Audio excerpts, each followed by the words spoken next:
This video provides an examination of the history of the criminalization of homosexuality in the United States, tracing its roots from the colonial period to the early 21st century.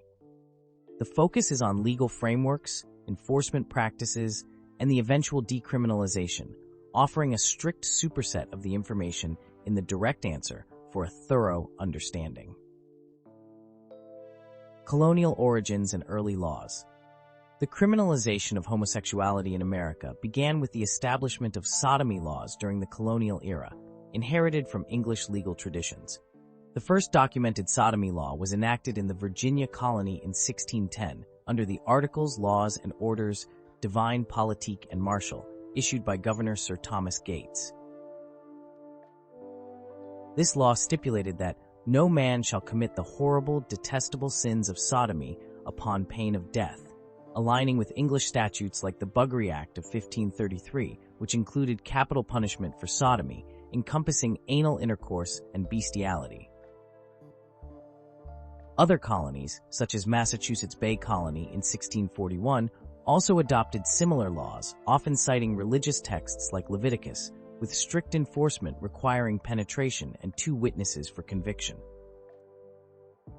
Enforcement was sporadic, with historians estimating about 5 to 10 executions for sodomy in the 1600s, including cases of bestiality, and another 5 from 1700 to 1776. These laws were rooted in Protestant and Christian norms, reflecting the era's view of sodomy as a sin and crime, not yet linked to a modern concept of homosexuality. 19th century, evolution and reduction of penalties. Following the formation of the United States in 1776, sodomy laws persisted, with states gradually reducing penalties.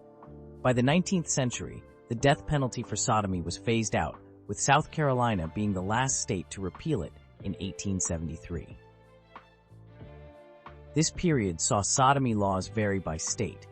These laws were broadly construed as crimes against nature, targeting both same-sex and opposite-sex acts, but enforcement often focused on public morals and non-consensual acts, with consenting adults at home generally immune from prosecution.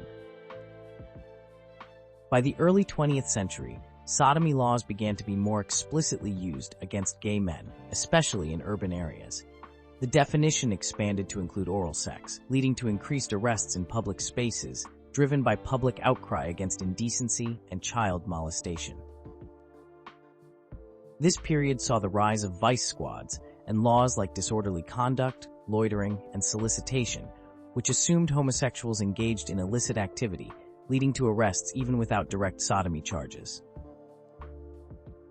The mid-20th century marked a peak in enforcement, particularly during the Lavender Scare, 1950s to 1960s, paralleling McCarthyism. On December 15, 1950, a Senate report on employment of homosexuals and other sex perverts in government labeled homosexuality as a mental illness and security risk. This led to over 4,380 military discharges and around 500 government job firings. President Dwight Eisenhower's Executive Order 1450 on April 27, 1953, banned homosexuals from federal employment, listing them alongside alcoholics and neurotics. The movement to decriminalize sodomy began in the 1960s, with Illinois becoming the first state to repeal its sodomy law in 1961, adopting the 1955 recommendations of the American Law Institute's Model Penal Code. This was followed by Connecticut in 1971. By the 1970s, 19 more states had repealed their laws, often as part of broader criminal law reforms. However, resistance persisted, with some states like Idaho reinstating criminalization and Arkansas recriminalizing same-sex sodomy with Bill Clinton's approval in the 1990s. The legal battle reached the Supreme Court in 1986 with Bowers v. Hardwick, upholding Georgia's sodomy law 5-4, ruling no fundamental right for homosexuals to engage in sodomy, citing historical laws since the founding.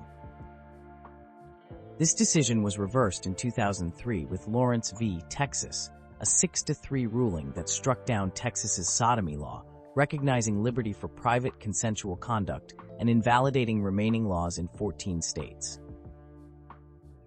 Even after Lawrence v. Texas, the legacy of criminalization persisted, with laws like the Walking While Trans ban in New York used to harass trans women, and the gay trans panic defense remaining viable in 42 states as of recent reports, highlighting ongoing challenges.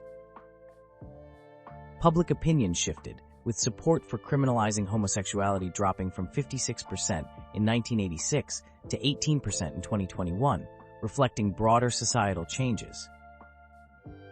The history of the criminalization of homosexuality in America is a long and complex narrative, marked by legal, social, and cultural shifts.